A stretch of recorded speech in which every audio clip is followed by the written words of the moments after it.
Paramashivoham.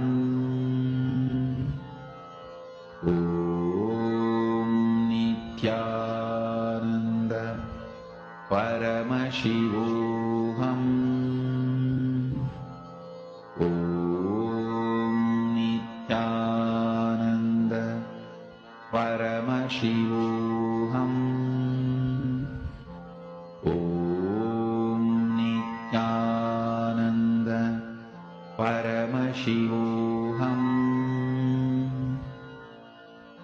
Om Nithyananda Paramashivoham. Om Nithyananda Paramashivoham. Om Nithyananda Paramashivoham.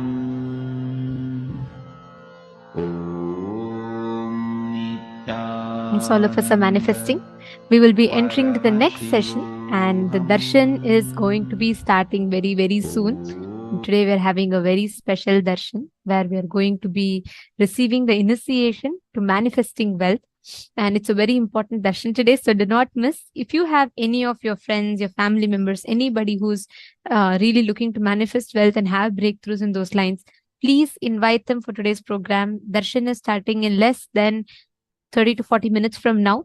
So let's invite them. And now we're going to be entering into the next and most important session before today's initiation, which is where we will be understanding about what really is the ultimate wealth, how Guru's grace is the ultimate wealth.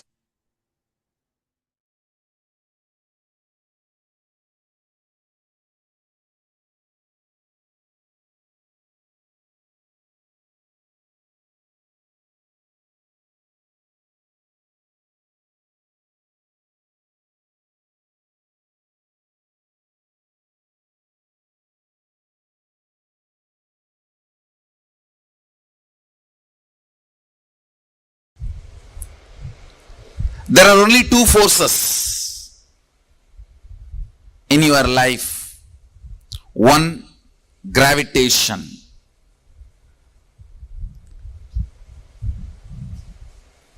I'll explain. Listen carefully. What is gravitation in your inner space? Listen. I'm not just talking about the external gravitation force. I'm talking about gravitation power, or I should say powerlessness. Moving with the logic of this is the past, because of that this is the way the future will be. This is the way past was, because of that this is the way the future is going to be, is gravitation. Listen. If your thought current to run your life, oh, this is the way my past was, and this is the way my future is going to be, it is called logical lifestyle. That thought current is gravitation. There is one more energy current. Please understand.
The thought current I explained. This is the way my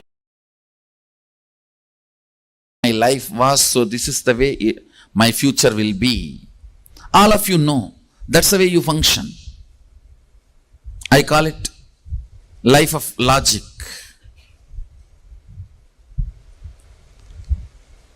But there is another one, energy current.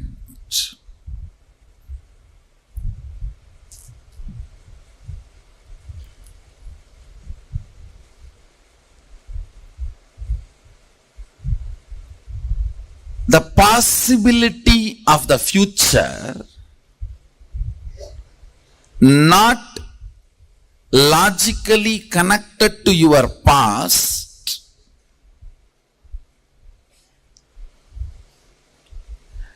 not logical continuity of your past, because of some conscious intervention.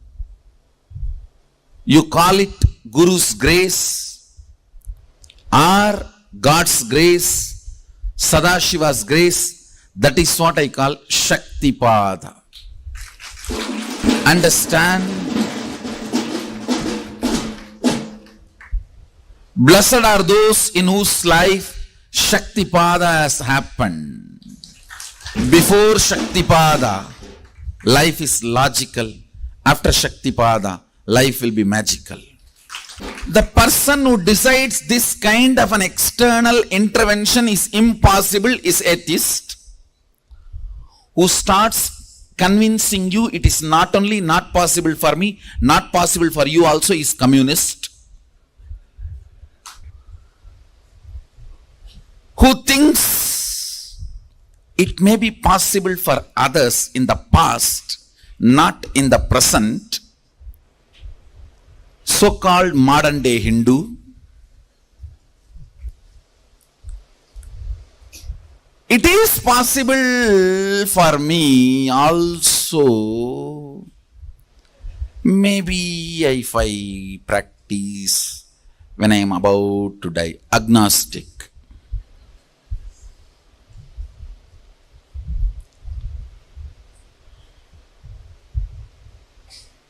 It is possible if I practice yogi.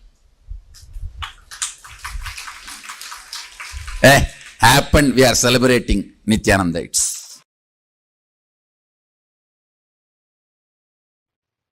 I remember once, see one of my guru, Narayana Swami Tata, his name, locally people used to call him Narayana Swami Tata. He is well known in Tiruvannamalai, especially because all the unresolved crimes by the police, the main town police station, all the police officers will come to him. All the police officers who worked in Tiruvannamalai town 30 years before, they know this Narayana Swami Tata whom I am talking about.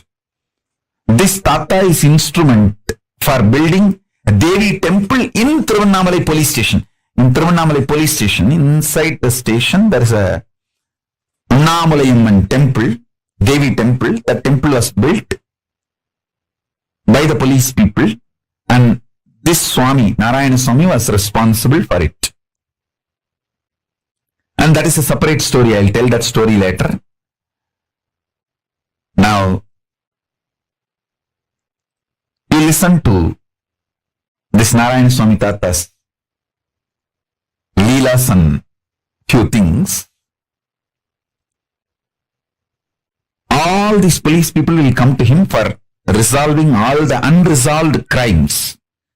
He will use his powers and give all the details. Where that criminal is hiding, where that thief is sitting, where that stolen goods are kept. Even in the murders, he will tell very clearly who has murdered, how the murder happened, and police will go and solve the crimes. One day, one person caught in a crime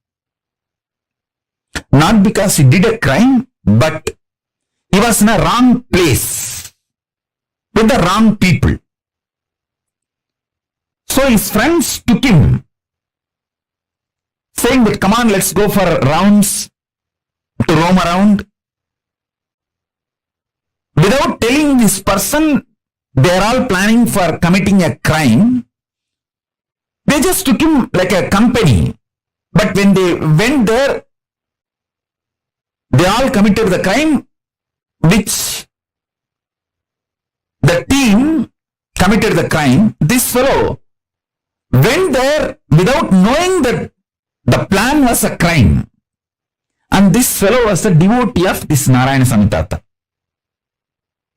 Listen carefully.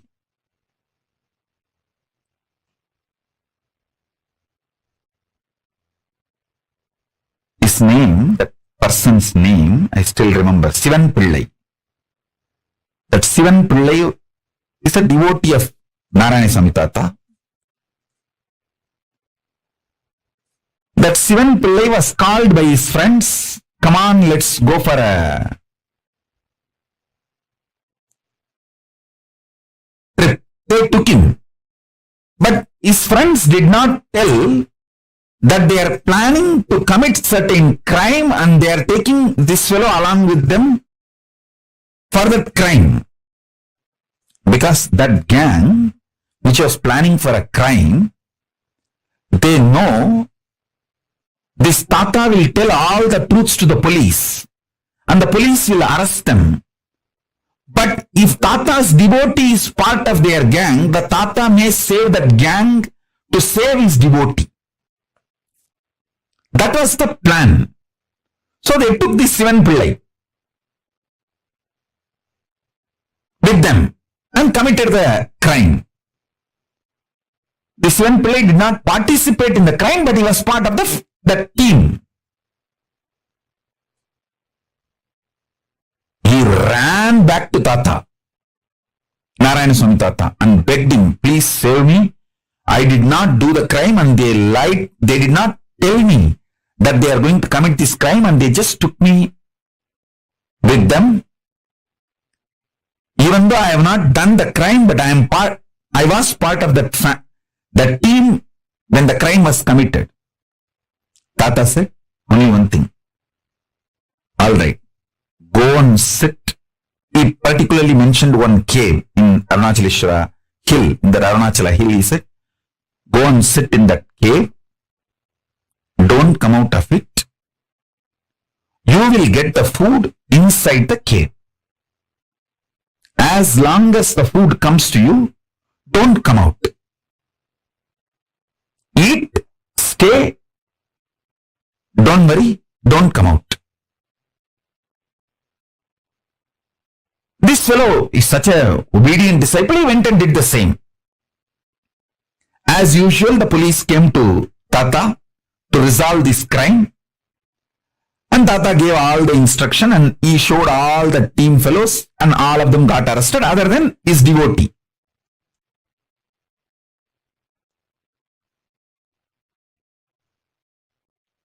Those fellows got arrested and put in jail.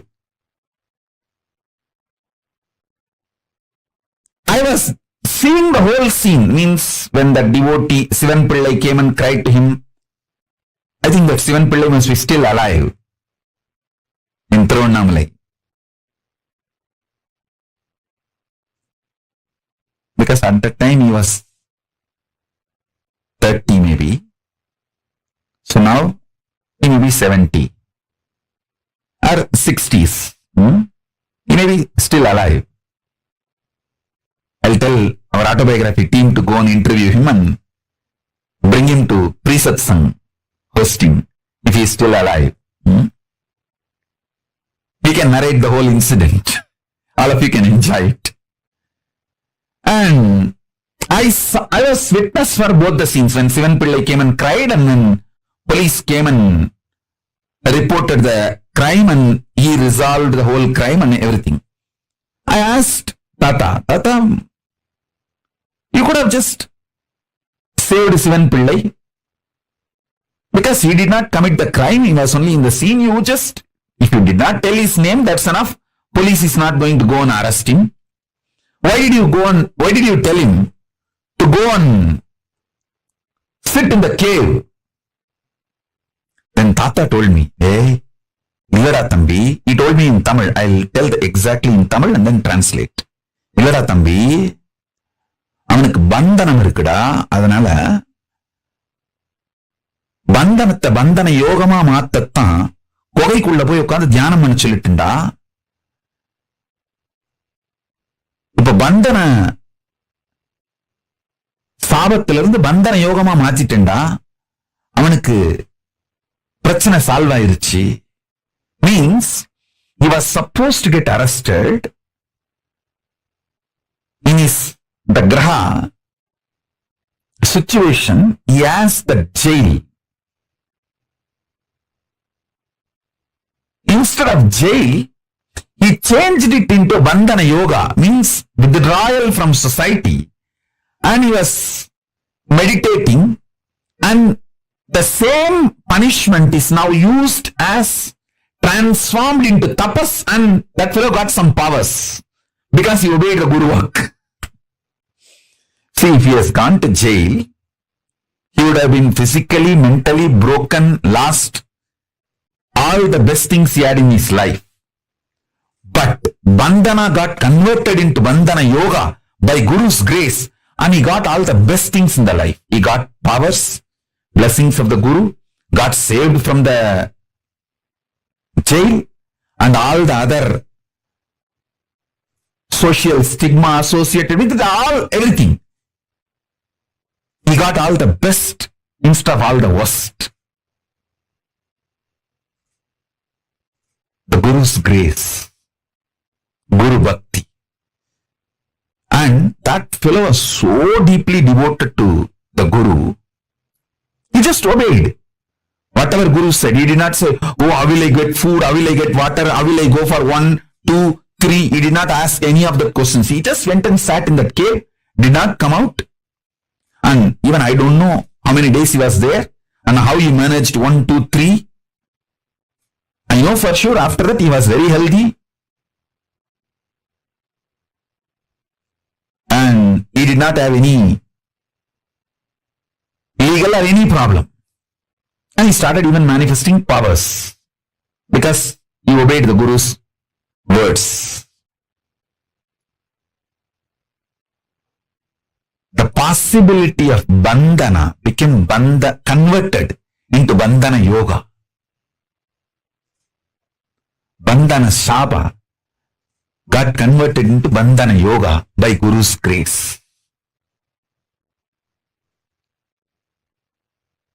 Guru can change everything. I should say, listening to Guru can change everything. More than Guru can change everything. Listening to Guru can change everything.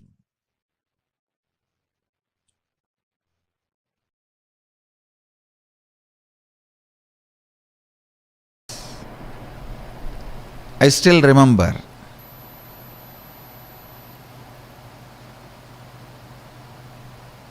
I was 8 or 9-year-old boy sitting with two of my gurus. I had the fortune of having 4 or 5 gurus continuously making all their time and energy available to me. So 2 of my gurus, I was sitting with 2 of my gurus, and the temple bell rang. The lifestyle in Arunachala is so beautiful. You know it is morning only when you hear the temple bell. You know it is breakfast time by listening the crackers in the temple. Every puja there will be temple crackers. All the 6 pujas there will be temple crackers. Only listening to that sound we know the time. So the temple bell rang, means Nevedyam, the food is being offered to Sadashiva, both my gurus immediately looked at me and said, go and bring the prasadam. After the Nivedyam is done, it will be given to all the devotees. It will be shared with all the devotees. They both were sitting in one corner and asked me, go and bring. I went to the place where they distribute the prasadam and waited. Puja was over. The rituals got completed and they started serving. And I stretched my hand and the priest gave one share. It's like one share itself will be almost like half a kg rice. In one big leaf they'll give. And then the pujari was telling, the pujari saw before going to the puja that I was sitting with both my gurus, and the pujari is very greatly devoted, highly devoted to both the gurus. So the pujari saw and told me, hey, take two more for them also, they are sitting. Take one for you, take two more for them. I was a little reluctant because one of the boy and girl who were my classmates are standing in the queue next to me. They will laugh at me, taking so much, all for one person. So for this purpose only you are sitting in the temple whole day. That's the way they usually make fun of kids. So, and I know already they are gazing at me in the mood of making fun. I felt little pride.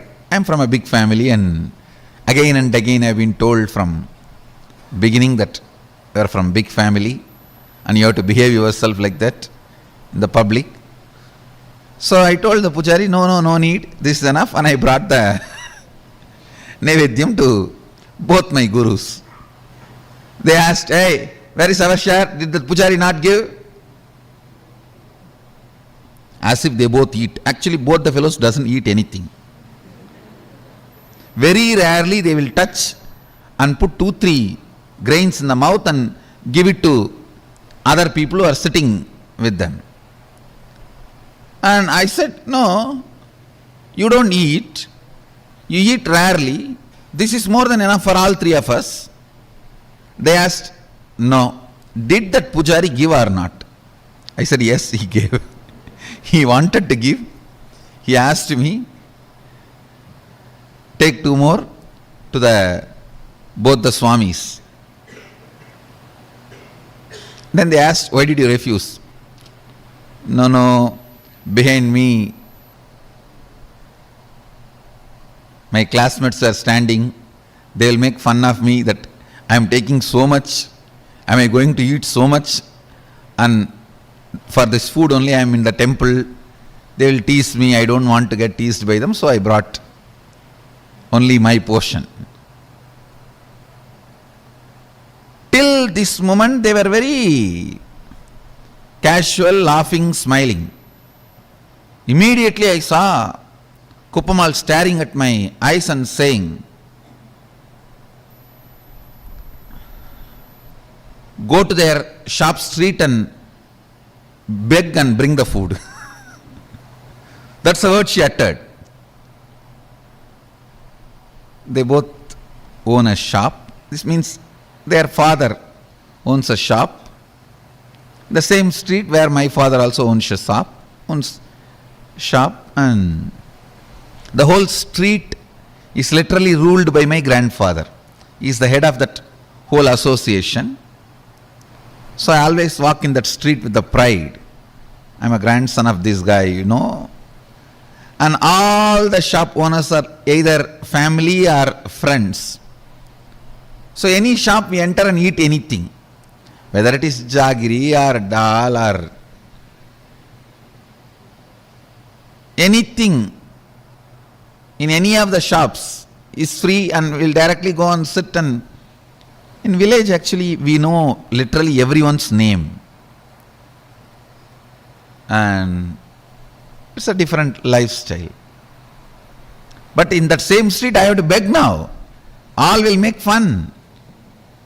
What happened to your grandfather and his wealth? They will ask all questions and they will tell my grandfather. That is the next problem. That your grandson is begging in the street. Why you are not giving food for him? Of course, one good thing I had. I think this is the greatest boon Sadashiva gave. Just obeying the Guru Vak. I think that's the greatest wealth I brought with me, I tell you. The future may think, future may describe various things as my main contribution. Some may say my Gurukul is my contribution, and some may say the science of manifesting powers is my great contribution. Some may say science of enlightenment is my great contribution. But I tell you, the greatest thing I brought, which was useful for me, is surrender to the Guru Vak.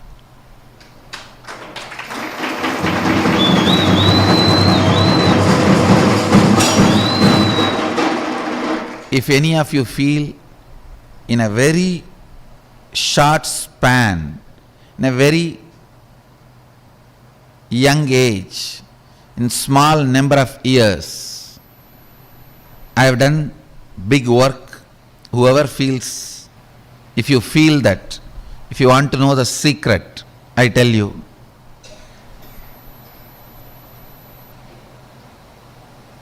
complete surrender to the Guru Vak, to the letter and spirit, that reduced lot of time wastage.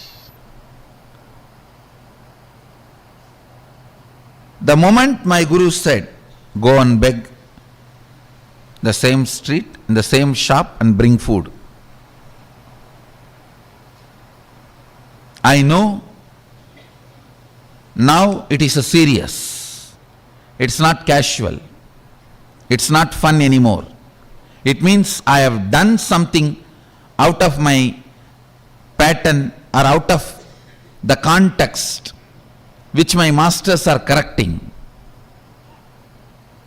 I tell you, I stood up, straight went to that street, begged, and brought whatever I got.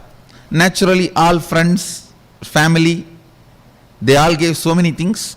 I have to take a small pulling cart. In villages, there will not be rickshaw, the hand-pulled cart. So I have to hire a small hand-pulled cart to bring all the items I got as bhiksha to my Guru. So I hired a small vehicle and brought the whole thing and put it at the feet of both the Gurus, and I realized, understand, that was one of the greatest realization I had.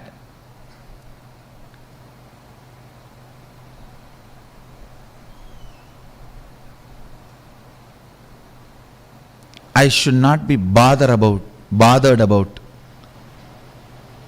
imaginary opinions of others. I tell you, the liberation that happened at that moment is still now useful for me.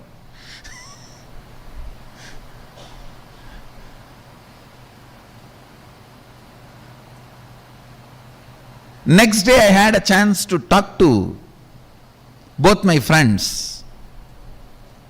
They were asking me, hey, why were you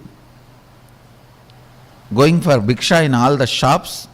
Did you do any prayer, or is it any divine commitment. In villages we have a habit that if somebody is sick, they pray to Venkateshwara and Kuladevata that they will go for Bhiksha and bring and offer it in the undi. Still we do that.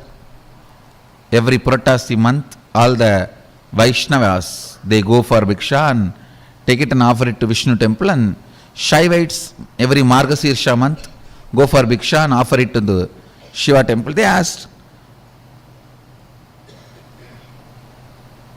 when both the friends asked me that, hey, did you have any prayer? Why were you begging? In the mind I was thinking, only you fellows are responsible for my begging.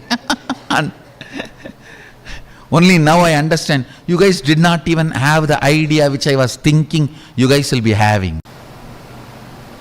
After 50, if I come out of one pattern, then what about the second pattern?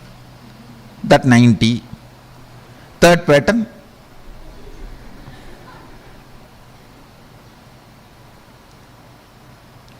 The implicit surrender to the Master's words have reduced tremendous wastage of life.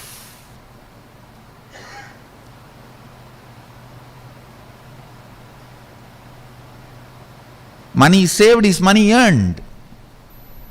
Time saved is time earned. Life saved is life earned.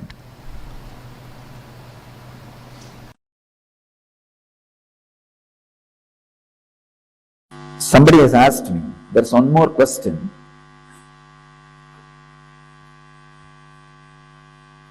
What is it that is really working for the seeker? Is it self-effort or Guru's grace? This is one of the important problems seekers face in their life. Is it Guru's grace or self-effort? If it is self-effort, why do we need Guru? If it is Guru's grace, why should we do any self-effort? I am solving this paradox, this problem once for all. Understand, you need to have self-effort to be in Guru's grace.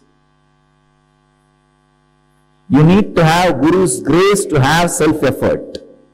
Both are not contradictory. When you catch Guru's grace, put your self-effort to be in that grace. Avoid all the negative talks, negativity about the Master and you.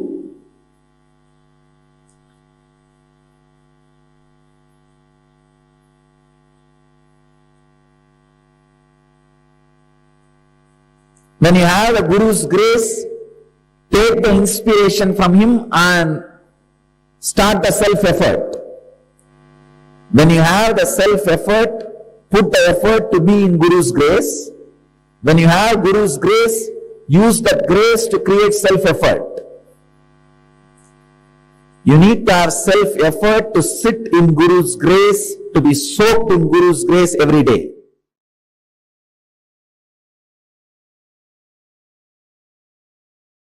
The beauty of Hinduism is it does not claim monopoly over Nirvikalpa Samadhi or enlightenment.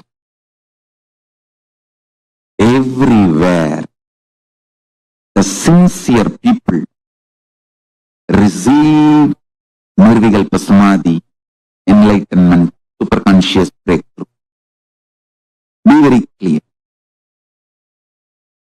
Anywhere the sincere people receive Nirvikalpa Samadhi and superconscious breakthrough.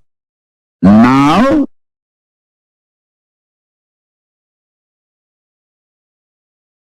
I have been sent to planet Earth to initiate, inspire, emanate this Nirvikalpa Samadhi, superconscious breakthrough, to give you the experience continuously. So all of you receive the stimulus package from Paramashiva first. Listen. Sincere practitioners, either you practice unclutching, completion, oneness,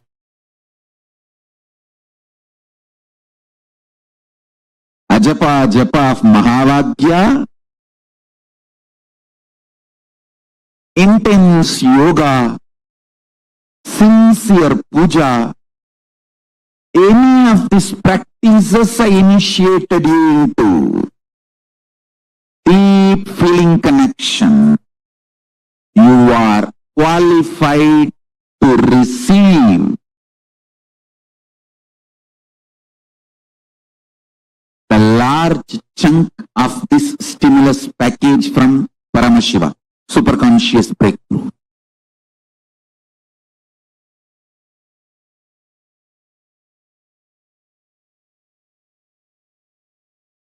One good news is with Paramashiva, there is no separate lobbying.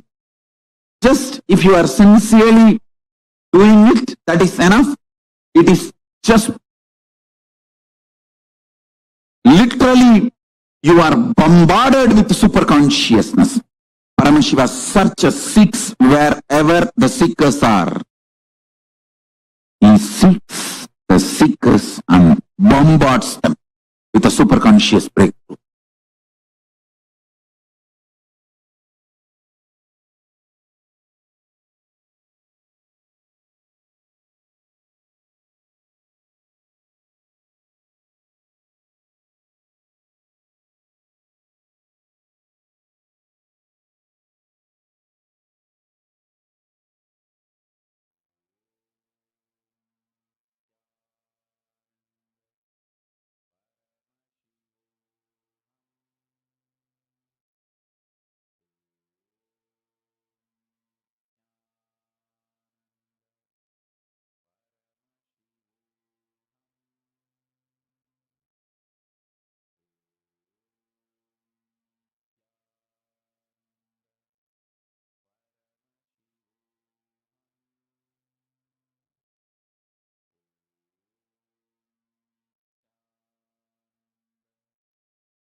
The Guru's grace is the ultimate wealth that one can have.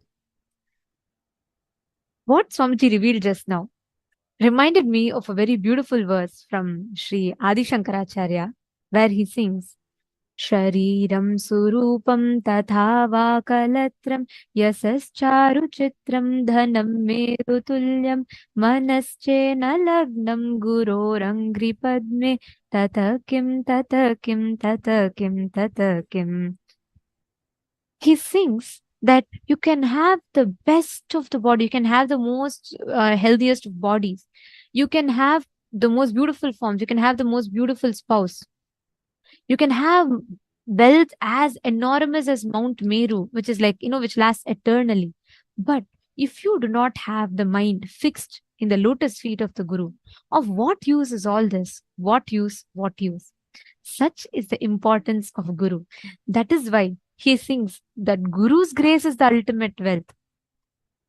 Beyond all your talents, beyond all your capabilities, abilities, everything, Guru's grace is the ultimate wealth that anybody can ever have.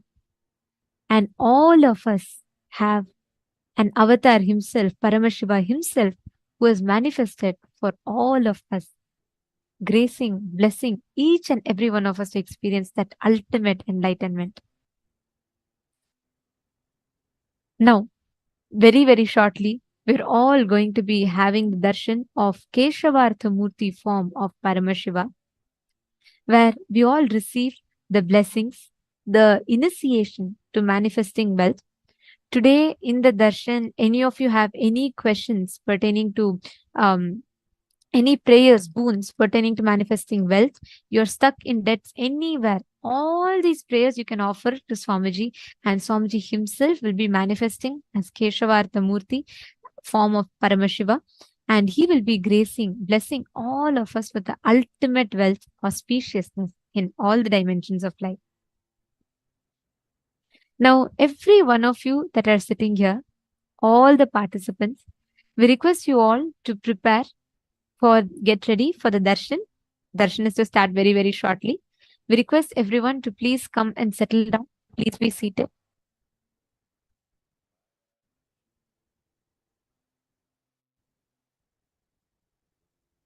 And make sure you're all visible.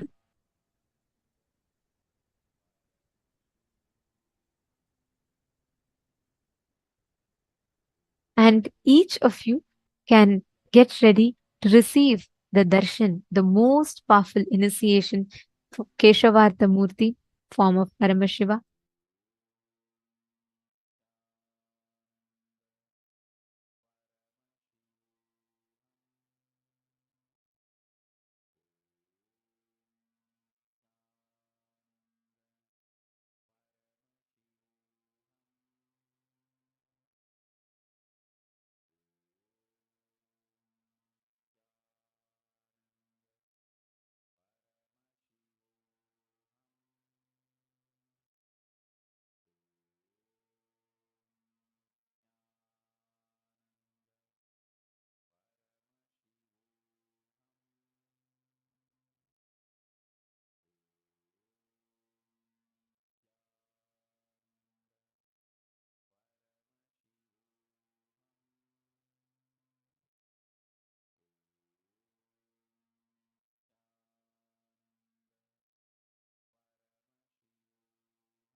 Yes, today, during the darshan, any debts that you have, any struggle related to money that you have, ask this form of Paramashiva, Bhagavan Keshavartha Murti, all of that struggles, anywhere you are stuck, you want to manifest wealth, you want to manifest a breakthrough in wealth, all those will completely be blessed. All the boons that you ask in these areas, Swamiji himself will be blessing and attending to today. And you can ask any boons you want, but today is very specific for wealth. So if you would like to ask, you can ask all the wealth related prayers. And especially if you have anyone from your family, your friends, your family members who is stuck in manifesting wealth, who really is looking for a breakthrough in the dimension of manifesting wealth, please invite them. They all can come for the darshan today and they all can ask the prayers, boons to Paramashiva himself manifesting through the Nija Avatara, through our beloved Swamiji. And we will now be chanting the Dhyana Shloka of Keshavartha Murti. Meditate on this form of Keshavartha Murti, where Paramashiva merges in oneness with Parandama. He gives his one half of his own body to Parandama, and both of them literally like merge together, reminding the whole universe that all of them are the manifestation of the same consciousness, Paramashiva, and how each of them are the different manifestations of that ultimate consciousness of Paramashiva.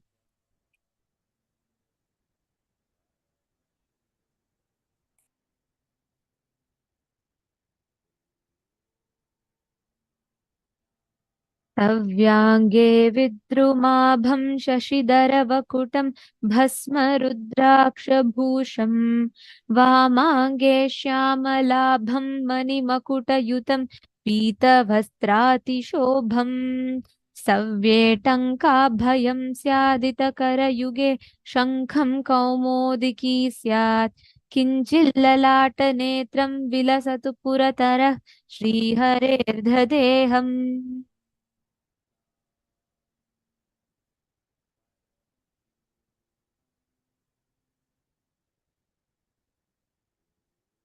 सव्येटङ्कं परस्मिन् Katke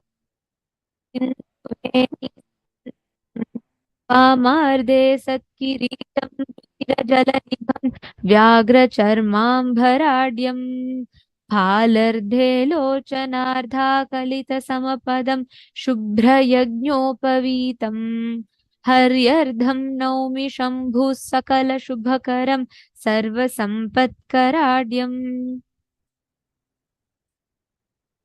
The form is beautifully described.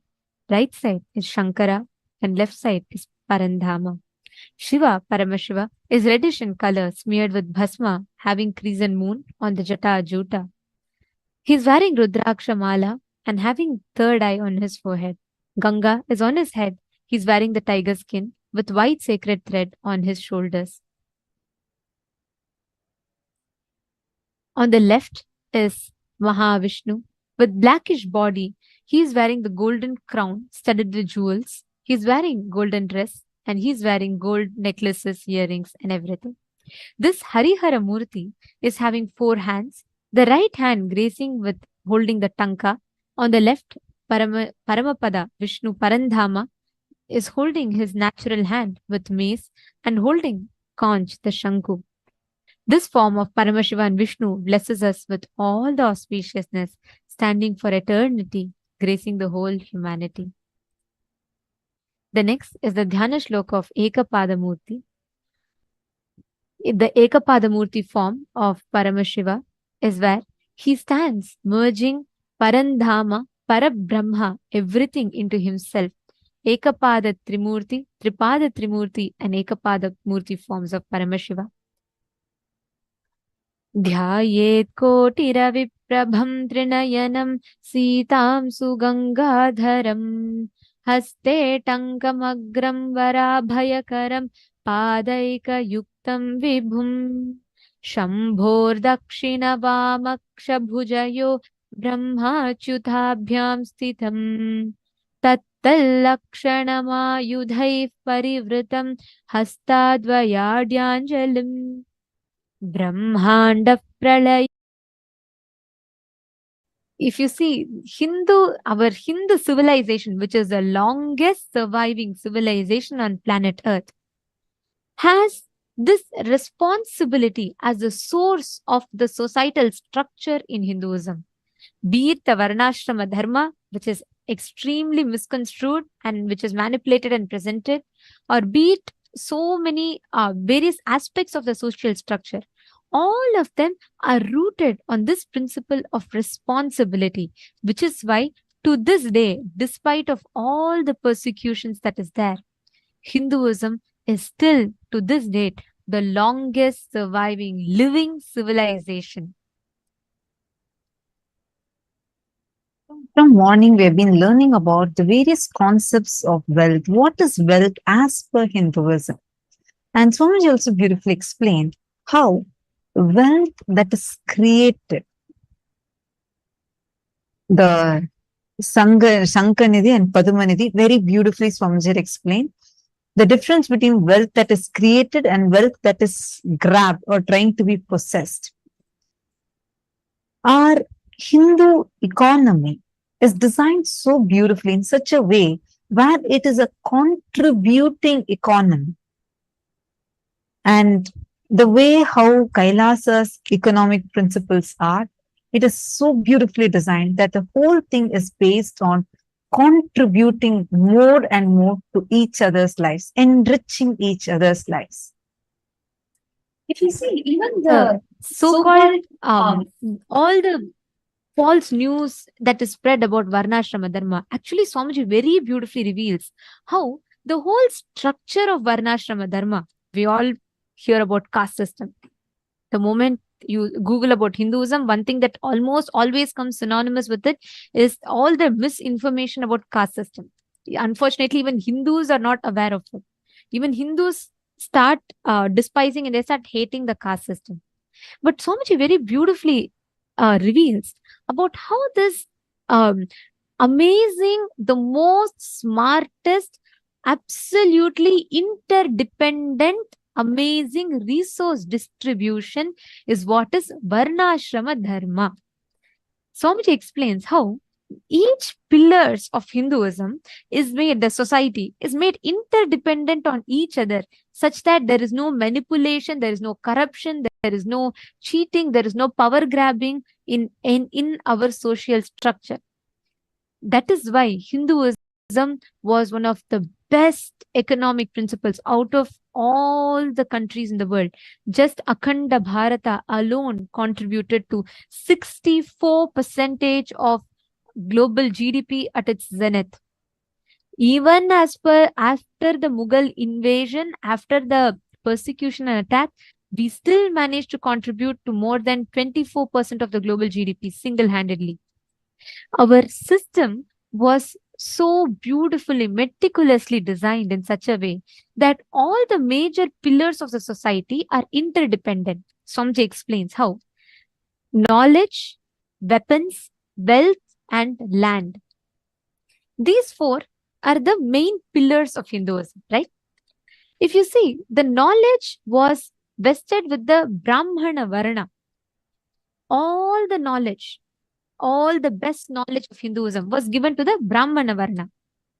All the weapons and the knowledge about the weapon arts, everything was given to the Kshatriya, who took the responsibility to protect the whole land, to protect the community.